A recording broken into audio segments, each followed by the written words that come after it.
Halo semua, perkenalkan nama saya Gracia Felicia Lagan dengan NIM 11S23043. Pada kesempatan kali ini saya akan mempresentasikan praktikum week 9 mata kuliah pembelajaran mesin ataupun mesin learning dengan topik Convolutional Neural Network atau CNN. Nah, sebelumnya itu saya sudah mengerjakan semua latihan-latihan yang ada pada modul, di mana yang pertama adalah memuat dan mempersiapkan data. Dapat kita lihat di sini, kode ini melakukan import library utama seperti TensorFlow, NumPy, eh, Matplotlib, dan Scikit Learn. Lalu memuat dataset version MNIST. Setelah itu ditampilkan bentuk data train dan test untuk memastikan struktur dataset sudah benar. Bagian ini penting sebagai tahap awal untuk memahami dimensi data sebelum diproses lebih lanjut. Secara keseluruhan, ini adalah tahap persiapan data atau data loading and inspection. Lalu yang kedua itu ada pra pemrosesan data. Kode ini menampilkan 25 gambar pertama dari dataset menggunakan subplot. Setiap gambar ditampilkan dalam bentuk grayscale dengan label numerik sebagai keterangan. Tujuannya adalah untuk memahami isi dataset secara visual, seperti bentuk pakaian yang akan diklasifikasikan. Ini membantu memastikan data sesuai ekspektasi sebelum masuk ke tahap training. Lalu di sini ada yang ketiga itu kita melakukan membangun kode CNN. Nah, file ini pada dasarnya identik dengan file sebelumnya, yaitu menampilkan contoh gambar dari dataset version MNIST. Fungsi utamanya tetap untuk eksplorasi data awal atau EDA sederhana. Tidak ada proses baru, hanya pengulangan untuk memastikan visualisasi berjalan dengan benar. Jadi ini masih bagian dari tahap pemahaman data. Lalu yang keempat di sini ada kompilasi dan pelatihan model.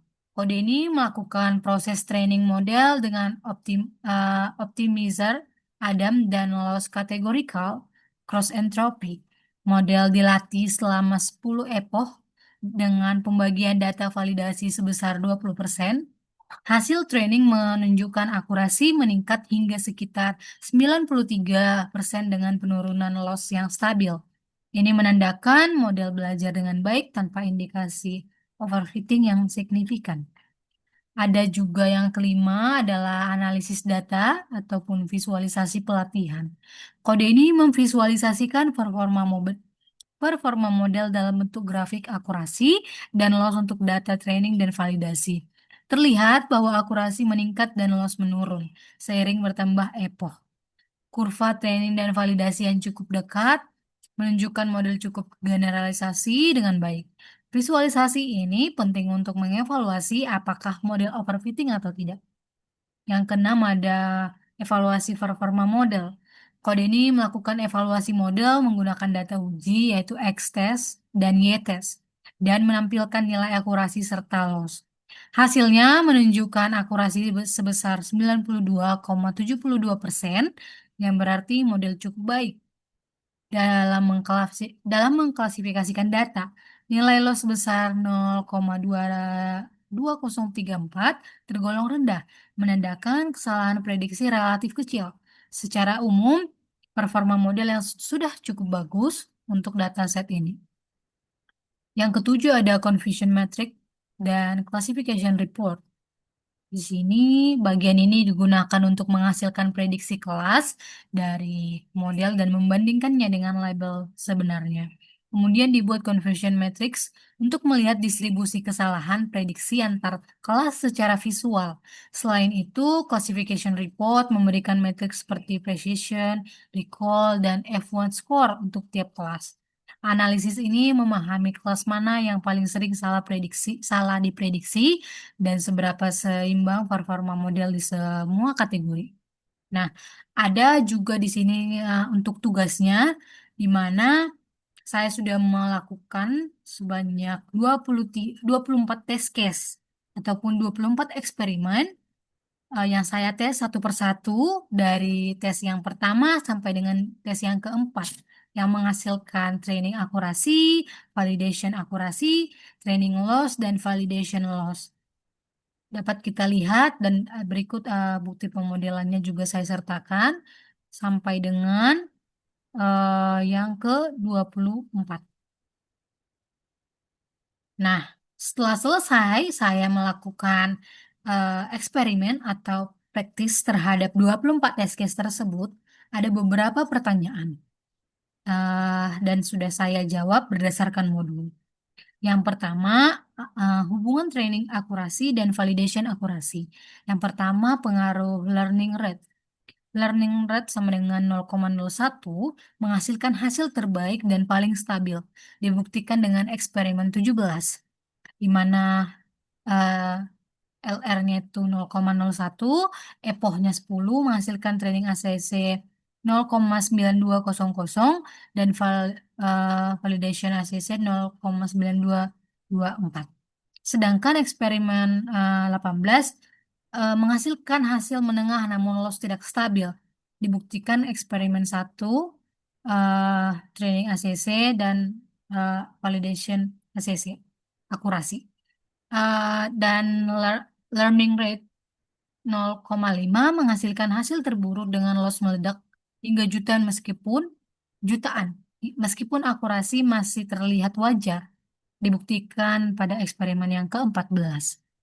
Lalu ada yang kedua, pengaruh EPOH. Semakin banyak EPOH, training akurasi cenderung naik signifikan, dibuktikan pada eksperimen 17 dan meningkat drastis pada eksperimen 18.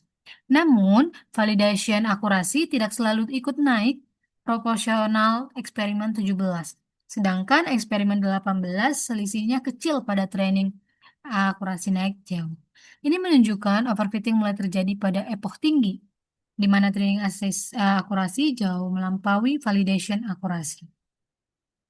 Lalu yang ketiga ada pengaruh batch size, di mana batch size 64 cenderung menghasilkan hasil lebih stabil dan lebih tinggi dibanding batch size 32. Lalu ada yang empat, ada pengaruh layer konvolusi. 3 layer konvolusi menghasilkan akurasi lebih tinggi dibandingkan 2 layer pada kondisi yang sama. Nah, melalui eksperimen, dapat kita simpulkan kombinasi terbaik dari hasil eksperimen ini adalah learning rate-nya itu 0,01, epoch-nya 50, batch size-nya itu 64, dan di sini conv-nya itu 3. Lalu yang kedua, yang ada pengaruh setiap parameter CNN. Pertama, learning rate mengatur seberapa besar langkah update bobot model setiap iterasi dari hasil eksperimen. Terbukti bahwa learning rate 0,01 adalah yang paling optimal untuk dataset fashion MNIST dengan arsitektur ini. Yang kedua, epoch menentukan berapa kali seluruh data training diproses oleh model. Semakin banyak epoch, model memiliki lebih banyak kesempatan belajar sehingga training akurasinya naik. Namun, jika epoch terlalu banyak tanpa early stopping, eh, model mulai menghafal data training ditandai dengan training akurasi jauh lebih tinggi dari validation akurasi dari eksperimen epoch dengan 50, learning rate-nya 0,01. Lalu yang ketiga ada batch size, menentukan jumlah sampel data yang diproses sebelum bobot model diperbaharui. Ada juga yang keempat, jumlah layer konvolusi menentukan seberapa dalam model mengekstrak fitur dari gambar. Layer pertama mendeteksi fitur sederhana seperti tepi dan garis. Layer kedua menggabungkan fitur tersebut menjadi tekstur dan pola. Layer ketiga mengekstrak fitur kompleks seperti bentuk objek, pakaian secara keseluruhan. Lalu yang kelima adalah filter. Jumlah filter bertambah di setiap blok konvolusi untuk menangkap semakin banyak pola. Filter 32 di blok pertama mendeteksi pola dasar. Filter 64 di blok kedua mendeteksi kombinasi pola, dan filter 128 di blok ketiga mendeteksi fitur tingkat tinggi.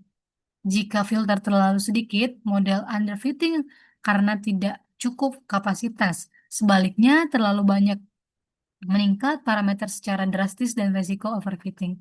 Yang keenam ada max pooling 2x2 mereduksi dimensi spasial sebesar setengah setelah setiap blok konvolusi.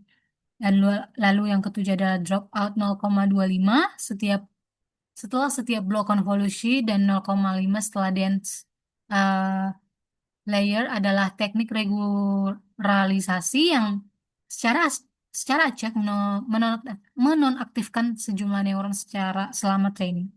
Yang kedelapan ada batch normalization, normalisasi output setiap layer agar distribusinya stabil. Ini mempercepat training, mengurangi sensitivitas terhadap inisialisasi bobot, dan memungkinkan penggunaan learning rate yang lebih besar tanpa batch norm. Lalu yang ketiga ada eksperimen tambahan. Berdasarkan hasil analisis 24 eksperimen, kombinasi terbaik ada di learning 0,01 dengan EPO tinggi. Lalu yang keempat ada grid search, mencari kombinasi parameter terbaik. Berdasarkan hasil 24 eksperimen, grid search terbaik difokuskan di sekitar parameter yang terbukti baik. Dapat kita lihat pada kode tersebut. Nah, bisa kita simpulkan setelah kita melakukan praktikum tersebut, yang pertama, learning rate sangat menentukan stabilitas pelatihan. Learning rate sama dengan 0,01 terbukti paling optimal karena menghasilkan konvergensi yang stabil dengan loss rendah. Sementara learning rate 0,5 menyebabkan loss explosion hingga jutaan meski akurasi masih terlihat wajar. Semakin banyak epoch meningkatkan Semakin banyak epoch meningkatkan training akurasi, namun berpotensi overfitting. Pada learning rate 0,01 dengan EPO 50, training akurasi mencapai 0,9737, namun validation akurasi hanya 0,9338. Selisih ini mengindikasikan model mulai menghafal data training. Yang ketiga ada batch size 64 lebih unggul dibanding dengan batch size 32. Batch yang lebih besar menghasilkan estimasi gradien yang lebih stabil. Yang keempat adalah jumlah layer konvolusi berpengaruh pada kemampuan ekstraksi fitur, tetapi tidak selalu lebih dalam sama dengan lebih baik. Kombinasi parameter terbaik adalah learning rate sama dengan 0,01, epoch 50, batch 64 dengan regularisasi, dropout, dan batch normalization. Teknik regularisasi ini terbukti krusial untuk menjaga generalisasi model, dan model akhir berhasil mencapai akurasi pengujian sebesar 92,72% pada data set fashion MNIST. Sekiranya demikian yang bisa saya sampaikan. Apabila ada kesalahan kata, saya mohon maaf. Sampai jumpa di praktikum selanjutnya. Akhir kata saya ucapkan terima kasih.